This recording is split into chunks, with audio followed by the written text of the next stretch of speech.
What's up, everybody? JVille Sports here with my sports picks video. NFL playoff edition. We have made it to the NFL playoffs. Thank you guys so much for joining me tonight.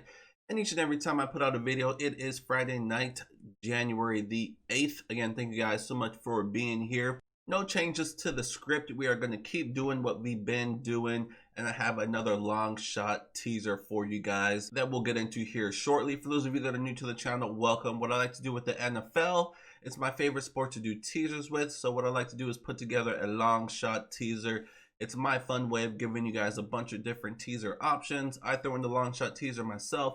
Don't necessarily recommend you guys throw it in unless you want to get a little bit crazy. What I do recommend is you pluck out your favorites, do a smaller 2, maybe 3 team teaser. That's the best way to do teasers, is to do 2 team, either 6 or 7 point teasers. That's the best way to attack the NFL and college football as well, but to a lesser extent in college football. So that's what we're going to do. We'll quickly recap what we did last week for week 17. We'll get into this week's, and then we will go ahead and wrap up this bad boy. We're just going to go ahead and quick hit these games as to not make this too long of a video. So let's go ahead and jump into the action. So we'll go ahead and quickly recap what we did with our long shot for week 17. We did a big one. We had the New York Giants plus 8.5 against the Dallas Cowboys. Both teams needed to win that game. Giants came out on top as underdogs. We had the Cleveland Browns minus 2.5. They won by 2. So we missed that one by half a point. That was against the Steelers. Steelers were resting most of their guys. Cleveland Browns dealing with a bunch of COVID issues, and that has continued into this week as well. We had the Baltimore Ravens minus 7. They are, like I mentioned before, they're bullies against bad teams. They just blew out the Bengals. Dolphins plus 9. The most disappointing team of the week last week, the Dolphins, in a must-win game. They win and they make it into the playoffs, and they lose to a Bills team that rested most of their starters at halftime. So kind of embarrassing that you couldn't beat a Bills team that rested their players. But that's what happened. The Dolphins ended up losing that game by a lot. We had the Tampa Bay Buccaneers at home. That was an easy winner there. Carolina Panthers plus 13. This was a team not really playing for anything against the Saints, who kind of were. So it was a little bit risky taking the Panthers. It did not pay off. They lost that game by 20-something. We had the Colts minus 7 against the Jaguars. They won that one by double digits. We had the Bears plus 11.5. The Bears not really in the must-win game. If they did lose, they needed some help, which they got with the Cardinals losing. But the Bears against the Green Bay Packers look good. Look like one of the best teams in the NFC. They will enjoy a nice bye week this week, but the Bears were not able to compete in that one. Then we had the Titans. They were in a close one against the Houston Texans, but they ended up pulling that one off at the end. And same with the Seattle Seahawks. They were in a battle with the 49ers. They come out on top as well. So like I said, it was 6-4. Not the greatest attempt. If you plucked out your favorites, you might have hit it. I did myself when I did some smaller ones, because the Ravens, Buccaneers, Titans, Seahawks, those were my favorites. And like I said, some of those were close calls, but my favorites did come through. So that was last week's long shot teaser. We're going to continue that into this week's. Like I said, it's the first round of the NFL playoffs. I'm also going to include the college football playoffs, which will be happening on Monday. Let's go ahead and jump into the action. You can see our updated record at the top of the screen for our long shot plays, 80 and 34, over 70%, doing great. So let's keep that going. So we're going to start with the Rams and Seahawks under 49. As you can see here, I did leave off the Colts and Buffalo Bills. Just a quick opinion there. I don't think you really can go wrong. I do think Buffalo will find a way to win that game at home. They are hot right now. I don't know who's playing better than Buffalo right now, but I do think the line is a little bit inflated. I think it's too many points for the Bills at home, but with the teaser, if you give the Bills 6 or 7 points, all they have to do is win the game, and I think that's a good option there. Also, I think if you give the Colts the points, I do think they can stay within double digits. The Colts are another team playing very, very well. They are a dome team. This is going to be a cold weather game in Buffalo, so that could be a disadvantage there. But like I said, I think it's going to be a good game. I think the Colts can stay close. So I don't think you can really go wrong, but I would lean towards giving the points to Buffalo. I think they'll win that game at home. And then the second game of the day on Saturday is between the Rams and Seahawks, and I like the under. These two teams know each other very well. They've already played each other twice. The Rams, they're a little bit banged up. Jared Goff looks like he's trending towards playing. They have some other injuries as well. And just overall, the last month or so, the Rams have not been playing well offensively. We know they have a stout defense. The defense has played very well this year against the Seattle team. They've held Russell Wilson in check. I think they can definitely do it again. This is a Seattle team. They've also been up and down as well the second half of the season. I think this is definitely trending to be a lower scoring game. It's going to be a defensive battle. Seattle's defense has really, that's kind of been the change with Seattle earlier in the year. This offense was clicking on all cylinders. Russell Wilson, he was early MVP candidate, throwing the ball all over the place at Metcalf and the rest of the crew. And then they just kind of tailed off. The second half of the season, it was more about their defense. Jamal Adams, he was a little bit banged up. He came back. So the defense for Seattle's really been playing well the second half of the season. And the offense has kind of been struggling. So I think this is going to be a lower scoring game. I'm going to give the 7 points. This is a 7-point teaser to the under. I'm going to bump it up from 42 to 49. I'm going to go Rams Seahawks under 49. Next, we're going with the Tampa Bay Buccaneers -1. So Tampa Bay, this offense the past several weeks has really been clicking on all cylinders. They have been scoring a ton of points. But if you look at the competition, they really haven't been playing anybody with any type of defense at all. But Washington does have a good defense. That is what this team is going to be leaning on. If this is a high-scoring game, Washington will be in trouble. They're going to be looking to keep this game lower scoring. I'm sure they're going to try to run the ball, short passes with Alex Smith. He's coming into this game banged up. So I'm not expecting a whole lot from this Washington offense, but they're going to need to stay on the field to keep Tampa Bay's offense on the sidelines. It's a night game, which there's been some talk about Tom Brady not really performing well at night. He also doesn't perform well. This is, everybody knows this. Tom Brady does not perform well if he can get pressure on him. And that is one of the strengths of this Washington team. So this is a dangerous game for Tampa Bay on the road. It's not really fair that they have to play this game on the road, having the better record, but that's the way it's set up right now. So Washington's going to want to ugly this game up. Physical type of game, low scoring, if possible.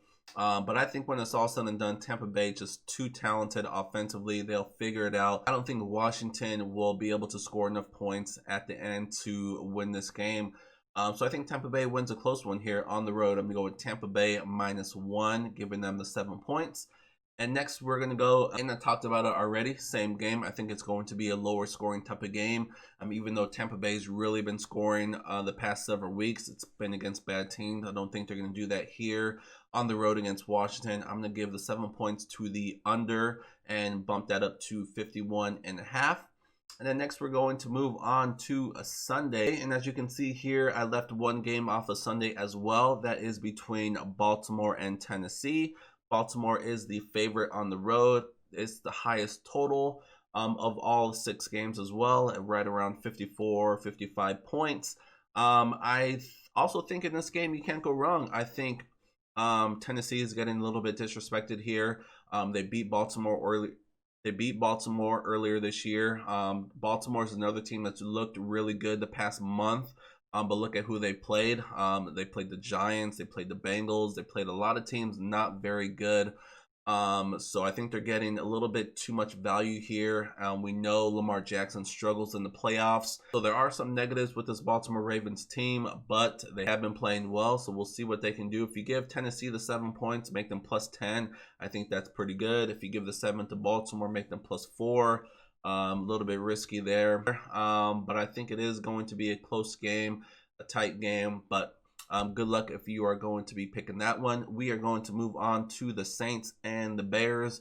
I do think this is an inflated line. 10 points in the playoffs is a lot. But I'm going with the Saints at home. This team is one of the best teams in the NFC, obviously. They're playing very, very well. They should get Alvin Kamara back from the injury COVID list.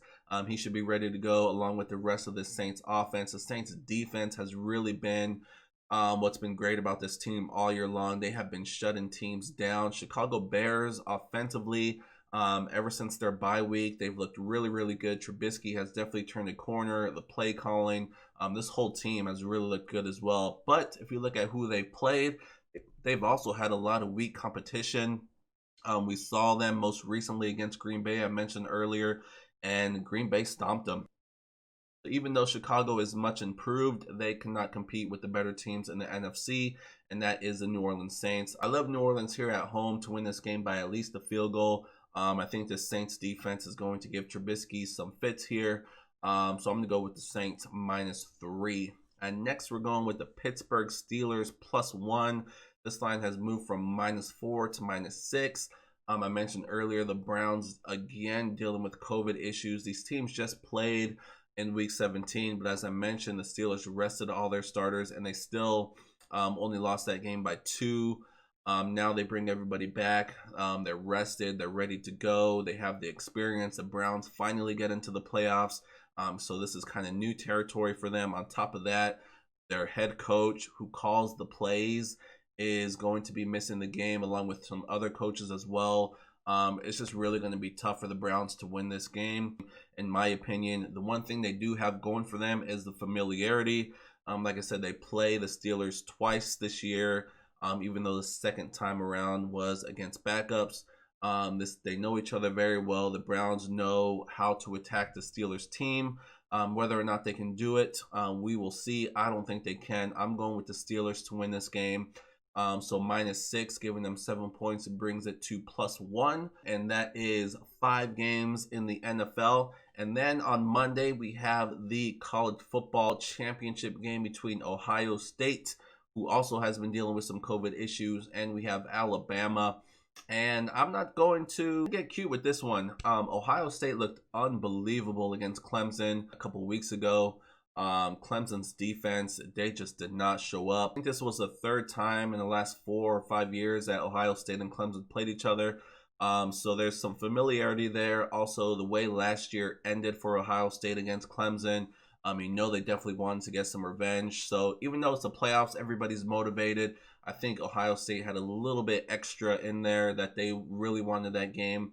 But Alabama has been the most consistent team, the best team from start to finish all year long in the toughest division in college football in the SEC. I'm not getting cute here. I don't think Ohio State will be able to duplicate what they did last week against Clemson to Alabama. Even though Alabama's defense isn't what it used to be in years past, this Alabama offense is just unstoppable. I think when it's all said and done, Alabama will win this game. You give them the 7 points, and it's -1. All they have to do is win the game, and I think that's what's going to happen. Alabama should be your college football national champion this year. That's what I think is going to happen, and that is going to be our long shot teaser. 5 NFL plays, 1 college play. That is going to be this week's long shot teaser. Hopefully you enjoyed that. Again, we have 5 NFL plays, 1 college play. We have 2 totals and 4 sides. I really like this long shot teaser. I'm going to have a bunch of different things that I'm going to be doing. There are some sides that I really like, some totals that I really like. I'm not messing with the teaser. So if you're part of the village, you'll be receiving those plays. And if you are not a part of the village, this is the website. This is what it looks like. This is how to get there. JVilleSportsPicks.com. This is where to go to sign up to be a part of the village. What that means is once you sign up, you'll start receiving my daily newsletter each and every day. That newsletter will contain my best bets of the day. Right now we are rolling with the NBA, college basketball, obviously the NFL playoffs. College football is now over, but right around the corner we have the MLB will be coming back along with the NHL. Like I mentioned, we had a great week. I think we had 1 losing day this week on Tuesday. Obviously that's going to happen, but every other day was either a winning day or an even day. So we had a great week. It's only going to continue. We are going to be stacking winning weeks after winning weeks, which will turn into winning months. And we are just going to keep this train rolling all the way until March Madness and beyond. So if you're ready to start receiving my plays each and every day via email, just go to JVilleSportsPicks.com to sign up. If you have any questions about the website or about anything else, my social media pages, my email address, all that good stuff is right down below in the description of this video. While you're down there, please give this video a thumbs up and subscribe to the channel so you know when new videos pop out. That's the website. That's how to get there. Check it out. Check out the different tabs at the top of the screen. Today's free play of the day for Saturday in the NFL is listed on the website. We are 4-1 to start the year with our free plays. And like I said, Saturday's free play is posted on the website. So go to JVilleSportsPicks.com. Click on the free picks tab to see Saturday's free pick for the NFL. So we're going to root on that pick. We're going to root on the long shot teaser. And that is going to wrap it up for our NFL video for the wild card round. So good luck with whatever picks you guys do decide to put in. Thank you guys again for joining me today and each and every time I put out a video. And I will see you guys soon. Good luck.